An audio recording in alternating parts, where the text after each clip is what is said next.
Hey, I am really honored to, at least in part, represent and speak on behalf of all of the rich resources of people we have in this room who are doing work in Baltimore.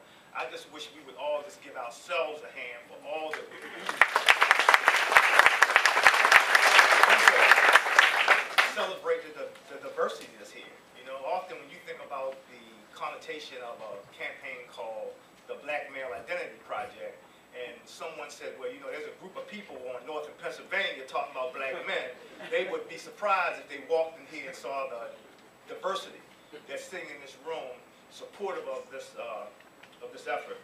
I particularly want to thank Rashid for coming down the I-95 corridor to be here with us and not bringing crack cocaine, which is a good story when the brother came down from New York. But I'd also, and he's going to kill me for this, because Rashid didn't tell you all this, right? Rashid, next month, he and his wife are expecting their first child.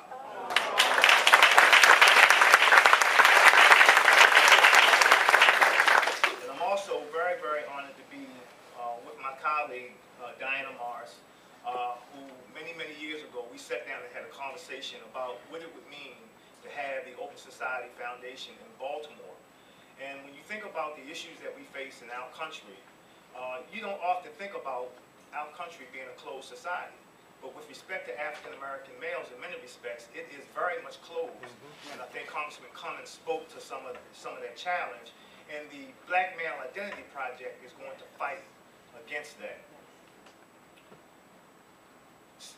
Many of you know that I haven't always lived on the right side of the fence.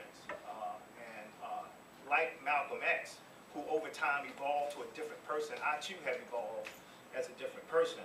But I remember one time I had been arrested and charged, and I was at court with a public defender, and the prosecutor was describing who I was as a defendant.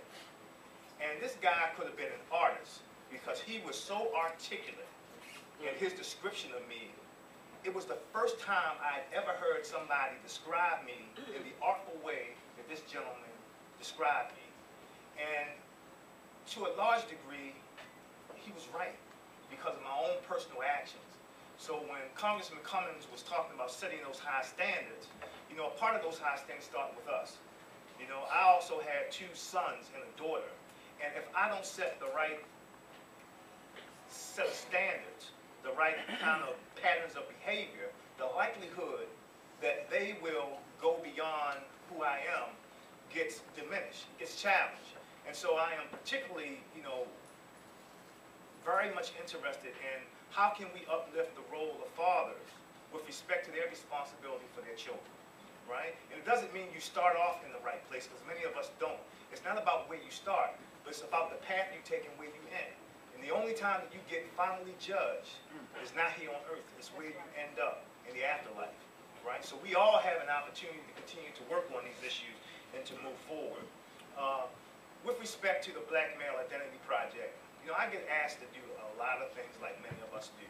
And I have to, at this point, really think strategically about what I can do, what I can accept to do, and things that I can't do. And I think many of us face those challenges, right? But there's no way humanly possible that I could not have accepted the honor to be a member of the advisory board of the Black Male Identity Project, right? I am so excited about the prospects of what this project has to offer. I'm so excited to be on the corner of northern Pennsylvania with the group of people in this room who can make a huge difference. I'm also honored to be with my colleague, Mr. Anthony Morgan, who works with me at the Center for Urban Families. And I am so proud that just a few blocks from here, on the corner of North Avenue and Warwick, my 76-year-old mother still lives in the St. Stephen's Court projects, right? And so this project, our communities, mean so much to me that if there's anything that I can do, right, with respect to this project, right, as all of us have talked about this morning in our individual conversations, I will overextend myself to help to change the way in which we as African American men are perceived, right? internally, I want to change the way in which I am perceived among my peers because of the way in which I conduct myself. And I want to also make sure that others are held accountable for what they do in terms of the perception of African American men. And I want to end on this particular note, right? African American men, like all populations of men in our country, sometimes succumb to the challenges with respect to economics. In Baltimore, like many urban communities, young men too often don't have an opportunity to get the kind of educations they deserve and want, don't have the opportunity to enter the labor force and stay attached to the labor force. And because of those challenges, often we end up doing things that are not necessarily healthy and helpful to our communities, right? The same way we challenge them, we also have to challenge the media with respect to the decisions they make about how they introduce us to the world, right? For someone to sit at a corporate table and make a decision that says we want to promote this because it will help us to raise revenue versus going to Morgan State University or Coppin State University and capturing black males graduating from college is unacceptable. We have to hold them to a higher standard as well. So collectively, as we work together to really uplift the presence of African American men, I am pleased and honored to be a member of the advisory board of the Black Male Identity Project, and I thank you for your participation this morning.